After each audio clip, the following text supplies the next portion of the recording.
I think that I've now, at 63 years old, suddenly owned that it's not a bad thing to speak your voice. It happened just after midnight, the kind of hour when Hollywood is half asleep, London is just waking up, and the royal press machine is still stretching its legs. Yet somehow, the internet was already ablaze. Sarah Ferguson, the Duchess of York herself, had done the unthinkable. She released new pictures, never before seen, unedited, unfiltered, of Meghan Markle's infamous yacht days with Prince Andrew. Within minutes, social media erupted. Hashtags exploded. Podcasts scrambled to go live. Royal reporters who swore they were off duty found themselves racing back to studios. Sitting in front of you, did you tape them? Absolutely, yes, and it was given to... But Meghan Markle was nowhere to be found. According to a source close to her Montecito circle, that silence wasn't calm or strategic. It was devastation. Meghan was in tears, the insider whispered. She didn't see this coming. Not from Fergie. And that's what made this moment so explosive. Fergie and Meghan were never close. Not really. But there was an unspoken pact inside the royal ecosystem. Former duchesses don't torpedo each other. They keep the past where it belongs, buried, blurry, or behind a tasteful palace curtain. But Fergie lit the match. The first photo hit the internet like a slap. Meghan, laughing on the deck of a Mediterranean yacht, wind in her hair, oversized sunglasses, drink in hand, surrounded by well-connected men the tabloids politely called the international elite. Long time to sort of... In the old days, I would have gone, oh, shush, no, I'm not a rebel. Andrew was there too, unmistakably young, tanned, and shockingly close to Meghan. But the second photo? That turned the story radioactive. Meghan wasn't just socializing or posing. She was standing beside Andrew, whispering something, her hand brushing his arm with a familiarity that sent social media detectives into a frenzy. Some said it was harmless. Others claimed the body language was intimate, even incriminating. The biggest question wasn't even about Meghan. It was about Fergie. Why now? Why her? And why release the photos herself? According to insiders close to York family circles, Fergie had reached her breaking point. For years, she'd been dragged into scandals tied to Andrew, judged for things she didn't do, blamed for choices that weren't hers. But I wonder, But what truly irked Fergie was how Harry and Meghan had spent months positioning themselves as victims of the monarchy while conveniently ignoring certain details, like Meghan's own history inside royal-adjacent circles long before she ever met Harry. Fergie wanted the world to see the full picture, not just the one Meghan curated. And she didn't just leak the photos quietly.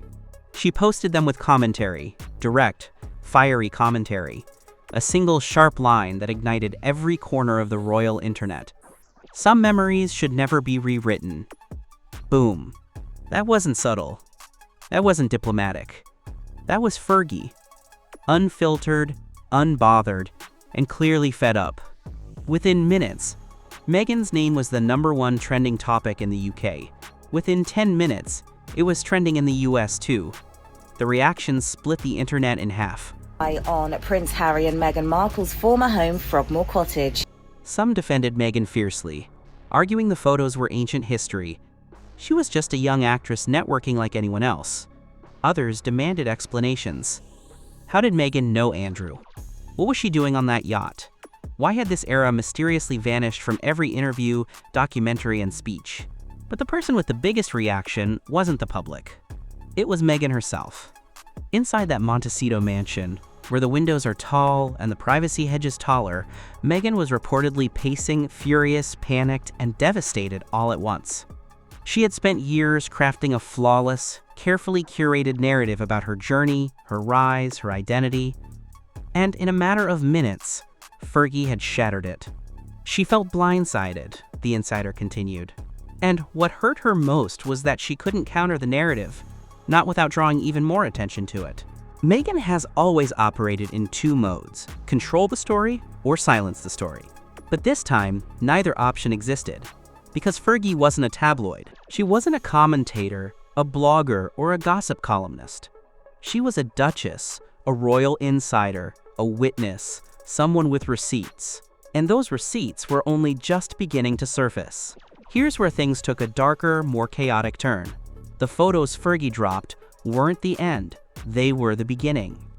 Multiple sources began whispering that the two photos weren't standalone leaks. They were part of a larger private archive Fergie had kept for decades. An archive nobody knew about until now. Once the first images went viral, rumors swirled that Fergie had much more material that could rewrite the entire pre-Harry chapter of Meghan's life in a way the public had never seen. And if the first night of chaos was any indication, Meghan knew it. While her team scrambled behind the scenes, calling lawyers, PR strategists, anyone who might help contain the spread, Fergie remained silent, calm, and utterly unapologetic. We're told to vacate Windsor's Royal Lodge. A source. As one royal editor put it bluntly, you can try to fight the tabloids, you can try to fight the palace, but you cannot fight a duchess with a grudge. And make no mistake, Fergie's move didn't just drop a photo, it dropped a narrative bomb, the kind that rattles royal corridors, the kind that destabilizes public opinion, the kind that makes even Buckingham Palace pause and whisper, what happens next? Because this wasn't just about Meghan's past, this was about the Yorks, the Sussexes, the Windsors, entire power circles whose histories suddenly intersected in ways no one had anticipated. But for Meghan, this was personal. And this was only the first blow. Deep in royal circles, one whispered phrase was already spreading like wildfire. If Fergie released these, what else does she have? Epstein, and King Charles has very much been dragged into this. The king has been heckled during an official... The palace response was quiet at first, almost imperceptible, like a shadow sliding across the walls of Buckingham. But behind the calm veneer, a storm was brewing. Advisors scrambled through confidential channels, alerting key aides, crafting statements, reminding everyone of one immutable truth. Protocol and discretion are the monarchy's weapons, sharper than any headline or tabloid photo. Every whisper that made it to the press was filtered, every leak analyzed, every move Meghan's camp made was logged and assessed. Meanwhile, Fergie was relentless. The new pictures of Meghan, sun-drenched, carefree, aboard a yacht with Andrew, were released in a calculated drip, each image more revealing than the last. The palace, careful not to react publicly, nonetheless monitored the fallout with laser focus. Public opinion, though volatile, was already shifting. The images contradicted the carefully curated narrative Meghan had worked so hard to project: serene, charitable, sophisticated. Instead, the photographs painted her as entangled in scandal and indulgence, a far cry from the pristine royal image she once sought to inhabit. Meghan's team went into crisis mode. Calls to PR experts, media consultants, and legal advisors flooded in. Every social media channel was scrutinized for potential damage control. Drafts of carefully worded statements were prepared, only to be rewritten again and again. The language had to be precise, too defensive, and it looked guilty, too dismissive, and it appeared arrogant.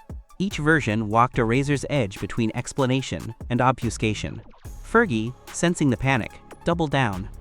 She released more images selectively, each time to hit, just as Meghan's response team tried to calm the waters. The timing was meticulous. One photograph showed Meghan laughing aboard the yacht with Andrew. Another captured an intimate moment of casual elegance, moments that, stripped from context, carried insinuations potent enough to dominate headlines. Social media exploded with commentators, influencers, and news outlets dissecting every pixel. The palace, ever aware of optics, watched silently as public conversations spiraled. Inside Meghan's camp, arguments erupted. Senior advisors debated the merits of engaging publicly versus waiting for the media storm to subside. Some urged a measured statement emphasizing charity work. Others recommended silence, believing any comment would only amplify the scandal. Meghan herself was reportedly in tears, oscillating between fury, fear, and disbelief. Sources close to the Sussexes claimed she felt blindsided, convinced these images were intended to ruin her reputation. Publicly apologized for taking abusers' cash and vowed to cut ties. Meanwhile, Fergie's maneuvering was strategic and relentless. The former royal, known for her boldness and media savvy, ensured the story never lost momentum. The palace communications office, usually a fortress of protocol, had to respond to reporters' inquiries carefully, walking the delicate line between transparency and defense. Officials repeated key phrases: no comment on private lives, respect for privacy, focus on ongoing charitable work, yet each repetition only underscored the presence of the storm. A tacit acknowledgement that the images were causing concern at the highest levels. On social media, the fallout was immediate. Clips of Meghan laughing, posed against the luxury of a private yacht, were shared, reshared, and memed. Analysts pointed out the apparent dissonance between Meghan's public persona of empathy and moderation and the indulgent moments now captured for the world to see. The narrative was forming quickly. Meghan had curated an image of virtue that the new pictures directly contradicted. The palace, ever conscious of public perception, recognized the danger. Once public trust wavers, the institution's authority, even if symbolic, can be undermined. Fergie's approach wasn't just to reveal. It was to provoke thought and analysis. Each new image carried subtle visual cues. Interactions with Andrew that suggested camaraderie, the relaxed nature of Meghan's posture, her expressions unguarded in a way that would become fodder for gossip. Photographers and social commentators pounced, dissecting body language, clothing, and context. Every detail, from a tilted hat to a sun-drenched laugh, became ammunition for debates across newsrooms and social feeds. In response, Meghan's advisors implemented a three-tier strategy. First, internal review. Every image, every rumor, every headline was cataloged and assessed. Second, external influence. Friendly media outlets were briefed subtly, nudging narratives toward emphasis on Meghan's charitable work while downplaying the yacht images. Third, public-facing statements were drafted meticulously, though none had yet been released. Each iteration critiqued and reworked until the words seemed capable of withstanding scrutiny from tabloids and constitutional scholars alike. Amidst this, the palace moved carefully behind the scenes. No public statements were made, no confrontations issued. Instead, trusted aides contacted key figures in media and society circles to gauge reactions and provide context where possible. Advisors quietly ensured the royal family's image remained untarnished, highlighting ongoing charitable initiatives by William, Catherine, and others, subtly shifting attention without acknowledging the controversy directly. The strategy was clear. Let the storm rage outside while the institution remains unshaken inside. Meanwhile, Meghan's emotional state reportedly fluctuated wildly. Close sources suggested she felt both betrayed and exposed, convinced the photographs were part of a targeted campaign to undermine her credibility. Advisors noted her distress was compounded by the rapid spread of commentary on social media, with threads analyzing her every gesture, word, and expression. The notion that private moments could be interpreted as public misbehavior struck at the heart of a carefully constructed persona, one built over years of public relations management and media strategy. Fergie, aware of the pressure, continued her calculated releases.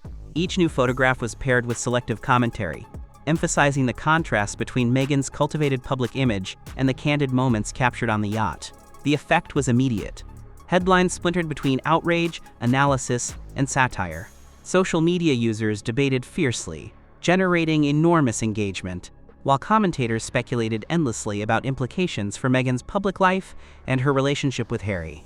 As the palace monitored developments, internal memos circulated discreetly, reminding key personnel of the importance of discretion, protocol, and the preservation of institutional dignity. The lesson was clear. Individual scandals may flare, but the monarchy endures, provided responses are measured and strategic. The palace recognized engagement would be necessary, only if fallout threatened to escalate beyond media cycles into questions of governance or constitutional propriety. Through it all, Meghan's team struggled to regain control. Damage limitation strategies were drafted, amended, sometimes abandoned as new images emerged. Legal advisors examined the potential for litigation over unauthorized photographs, though such actions were considered risky and potentially counterproductive, likely to draw even more attention. Media strategists weighed the pros and cons of controlled statements, carefully calibrating language to avoid further misinterpretation. By the end of this phase, the situation had crystallized into a high-stakes battle of perception. Fergie had successfully turned private, carefree moments into a public narrative capable of swaying opinion, while Meghan's advisors fought to contain the storm without escalating it. The palace, ever vigilant, maintained its composure, projecting calm and continuity even as the media frenzy threatened to engulf the story. It was a precarious balance. On one side, Meghan's private moments had been laid bare, interpreted in ways that challenged her carefully managed image. On the other, Fergie's tactical releases had ensured the story remained front and center in public discourse. And behind it all, the monarchy operated like a silent, immovable force, aware that the institution's reputation must remain insulated from the tempests generated by personal controversies. In the weeks that followed, the story continued to dominate headlines. Analysts dissected each image, each public statement, each silence from Meghan or her representatives. Social media exploded with memes, commentary, and theories. Public perception became a battlefield shaped as much by Fergie's strategic disclosures as by Meghan's reactions. Throughout it all, the palace watched, measured, and waited for the perfect moment to respond, understanding that patience and discretion were the ultimate instruments of influence. By now, the initial shock had passed, but the consequences were only beginning to emerge. Meghan's team, once confident in its ability to control narratives, now faced the brutal reality of a media ecosystem that could amplify any misstep into global discussion. Fergie, meanwhile, maintained momentum, releasing occasional new insights that kept the public's attention focused on the contrast between image and reality. The balance of power, at least in the court of public opinion, had shifted. The stakes could not be higher. This was no longer a story about private moments or social faux pas. It had become a masterclass in perception, media strategy, and the delicate interplay between personal branding and institutional authority. And at the center of it all stood Meghan, navigating a storm she neither anticipated nor fully controlled, while Fergie and the palace maneuvered with a precision honed over decades of public scrutiny. By the time weeks rolled around, Meghan's world was a tinderbox, every spark poised to ignite a wildfire. The palace, as always, remained calm on the surface, issuing only the most neutral of statements, words carefully curated to suggest dignity and continuity while leaving scandalous details untouched. Internally, though, the gears were turning at full speed. Advisors reviewed each new photograph with forensic attention, preparing for any potential crisis that could reach the threshold of public concern. Meanwhile, Meghan's camp was fracturing under pressure. Insiders described tense strategy sessions where opinions clashed loudly. Some wanted to confront the story head-on with a full-scale PR offensive. Others insisted on silence, arguing any acknowledgement would only validate Fergie's narrative. Meghan herself, sources claimed, was exhausted, oscillating between fierce anger and deep despair. The yacht pictures, once intended as a minor private indulgence, now loomed as a public relations nightmare, magnified by social media, news outlets, and celebrity commentary alike. Fergie, sensing the panic, escalated her campaign with a careful drip feed of supplementary evidence. The images themselves were already damaging, but she paired them with selective captions, subtle hints of exclusivity, and coy comments that encouraged speculation without stating anything definitively. The public devoured each release, sharing, commenting, and theorizing. While Meghan's team scrambled to respond without feeding the fire, each new post became a trap. Too defensive a statement would confirm guilt. Too dismissive would suggest arrogance or indifference. As the media frenzy intensified, Meghan's legal and communications team implemented a multi-pronged strategy. They hired high-profile media consultants to craft a narrative shield, emphasizing her charitable work and public advocacy. Social media managers began a coordinated effort to flood platforms with carefully staged images of Meghan engaging in philanthropy, subtly overshadowing the yacht photos. Yet despite these measures, public interest remained riveted on the scandal. Tabloid headlines splintered between outrage, moral debate, and fascination with the private lifestyle of someone who had once occupied the royal sphere. The palace, ever patient, continued to observe. No public rebuke was issued. No direct engagement occurred. Instead, a silent network of advisors ensured the monarchy's image remained insulated by highlighting other royal activities, charity visits, hospital openings, public engagements. The institution shifted the narrative subtly, reminding the public of its ongoing relevance and responsibility. The goal was clear: let Meghan's storm rage while maintaining an unshakable calm that reinforced the monarchy's enduring authority. Internally, Meghan's advisors grew increasingly concerned about the cascading effects of the situation. Every photograph released by Fergie seemed designed to suggest a narrative that Meghan was opportunistic, strategic, perhaps even manipulative. A sharp contrast to the carefully constructed public image of empathy, compassion, and humility. Each tweet, each article, each comment on Instagram and TikTok became another vector in the storm, amplifying the scandal in unpredictable ways. Fergie's strategy was surgical in its precision. By timing releases during high-traffic news cycles and aligning them with celebrity commentary, she ensured Meghan's public image would remain the dominant story. Analysts noted the genius of her approach. Rather than releasing everything at once, Fergie staggered information, allowing the media to reconstruct and reinterpret the narrative continuously, keeping Meghan perpetually on the defensive. Meanwhile, Meghan's camp debated potential countermeasures. Legal action against photographers and media outlets was considered, but ultimately deemed too risky. Any lawsuit would draw further attention to the very images they hoped to bury, while simultaneously painting Meghan as overly litigious and vindictive. Optics were everything, and advisors cautioned that aggressive legal moves could backfire spectacularly. The team instead focused on subtle narrative adjustments, controlled interviews, selective appearances, and the curation of images that highlighted philanthropy and maternal devotion. Yet despite all efforts, the public seemed unable to move past the yacht photographs. Social media users analyzed every frame, debating tone, context, and intent. Late-night hosts dissected expressions, wardrobe choices, and body language. Memes proliferated, some humorous, some biting, others cruelly dismissive.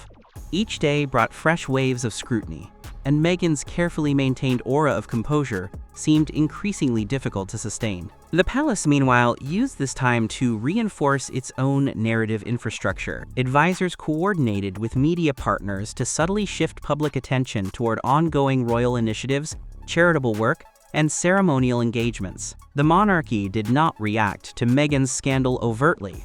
Rather, it allowed the institution's normal rhythm to project stability and authority.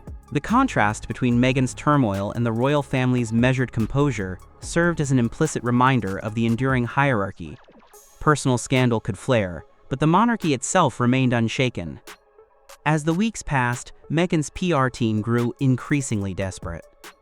Every statement, every public appearance, every attempt at social media management was scrutinized for potential missteps. The pressure was relentless, and sources suggested Meghan's emotional state oscillated between frustration, despair, and anger. Yet despite all efforts, Fergie's drip-feed strategy continued to dominate headlines, keeping Meghan in a perpetual state of public crisis. In the midst of this, a turning point emerged. A select few journalists began to question the broader implications of Fergie's releases. What did they reveal about Meghan's decision-making, her private relationships, and her long-term strategy for public influence? Analysts noted the scandal was no longer just about the yacht photographs. It had become a case study in ambition, strategy, and the collision between personal branding and public expectation. The story transcended gossip, entering the realm of cultural commentary on power, perception, and the delicate balance of personal ambition within an institution steeped in centuries of tradition. Through it all, Meghan's camp realized any misstep could be amplified exponentially. The challenge was no longer simply managing a scandal. It was controlling a narrative that had taken on a life of its own, shaped by images, social media, celebrity commentary, and public fascination. Each day required careful calculation, yet even the most meticulous planning could not fully predict the storm's next wave. By now, the dynamic was clear. Fergie had seized control of the story's tempo. Meghan's team was locked in defensive maneuvers, and the palace remained an immovable observing force. Public perception was fluid, volatile, influenced as much by gossip as by fact. Every photograph, every tweet, every comment carried the potential to alter the narrative, and the stakes had never been higher. Meghan's carefully cultivated image, polished, compassionate, philanthropic, was now under relentless public scrutiny. Every photograph, every anecdote, every passing reference to her yacht days with Andrew had become a talking point for millions. Social media feeds were flooded with hashtags, memes, and commentary, each amplifying the narrative that Meghan had mismanaged the delicate balance between personal freedom and royal expectation. The public's fascination was fueled as much by outrage as by intrigue. Editorials questioned the ethics of someone who had occupied a position of royal visibility, yet engaged in seemingly carefree, indulgent behavior. Late-night hosts dissected her wardrobe, expressions, and body language on the yacht, interpreting every detail as a reflection of character. Even casual viewers who had once admired her charitable work now debated whether her private indulgences were compatible with the responsibilities she had assumed in marrying into royalty. Meghan's PR machine went into overdrive. Every tweet was vetted, every public appearance rehearsed, every photograph curated to create a counter-narrative of empathy, dedication, and humility. Social media managers flooded platforms with carefully staged images of Meghan engaging in charity work, attending children's events, speaking at global forums. But despite these measures, the tide of public fascination with the yacht photos seemed unstoppable. Each strategic post was met with a flood of comments, memes, and critiques, often circling back to the scandal itself.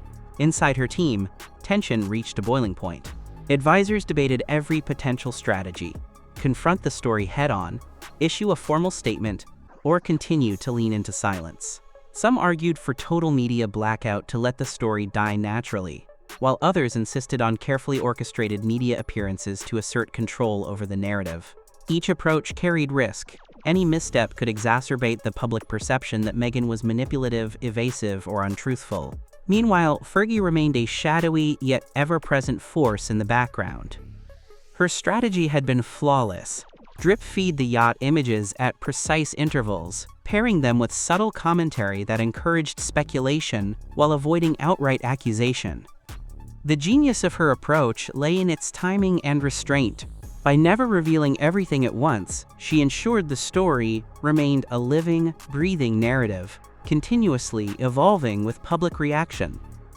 Each release created waves of discourse that Meghan's PR team struggled to contain. The palace, in contrast, moved with the quiet efficiency it had mastered over centuries. Advisors coordinated subtle interventions designed to stabilize public perception without appearing reactive. Royal engagements were highlighted, charitable initiatives amplified, and statements of duty and service circulated strategically through trusted media channels.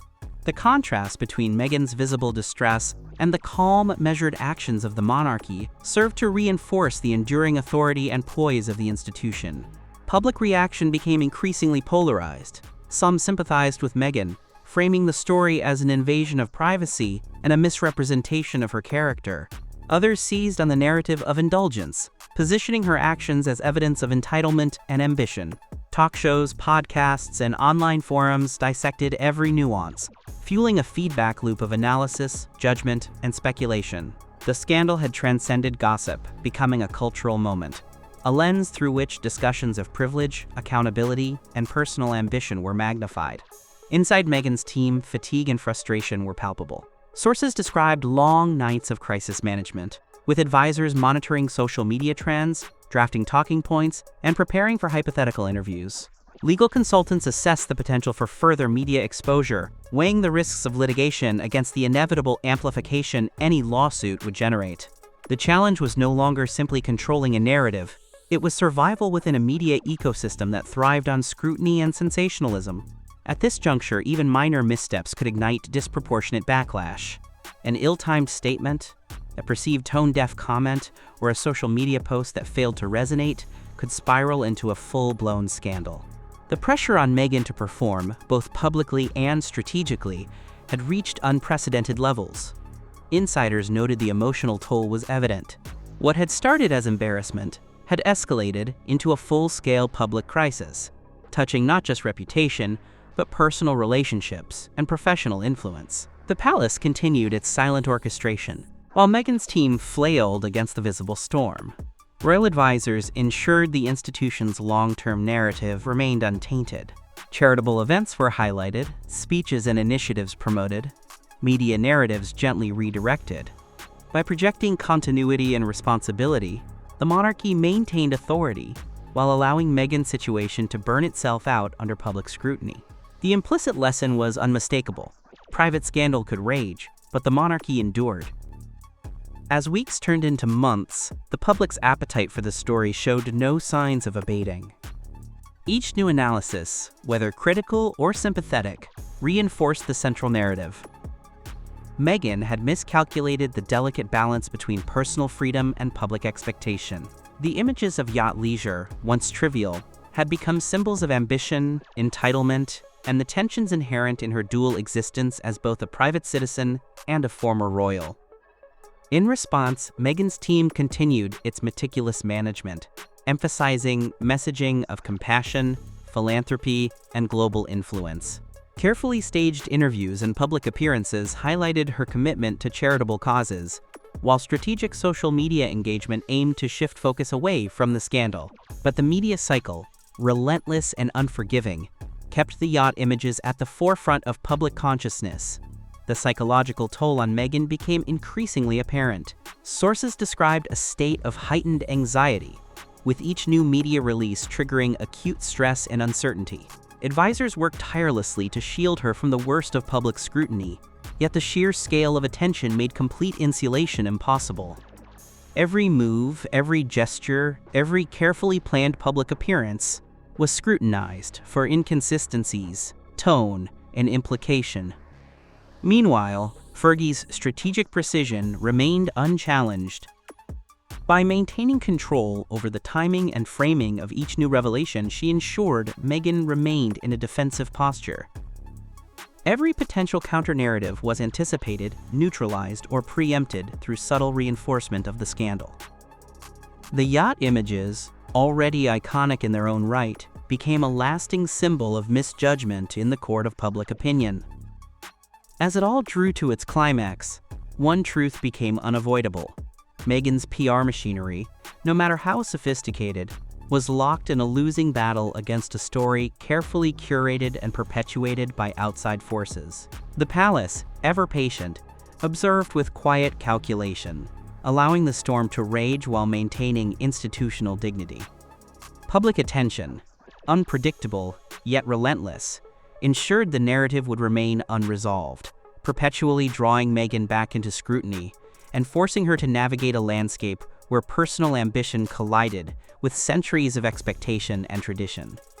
And in this tense, high-stakes environment, the ultimate lesson crystallized. In the realm of public perception, careful planning could mitigate damage but never fully control the narrative. And in the shadow of the palace's measured authority, even the most influential figures were subject to forces far beyond their immediate control.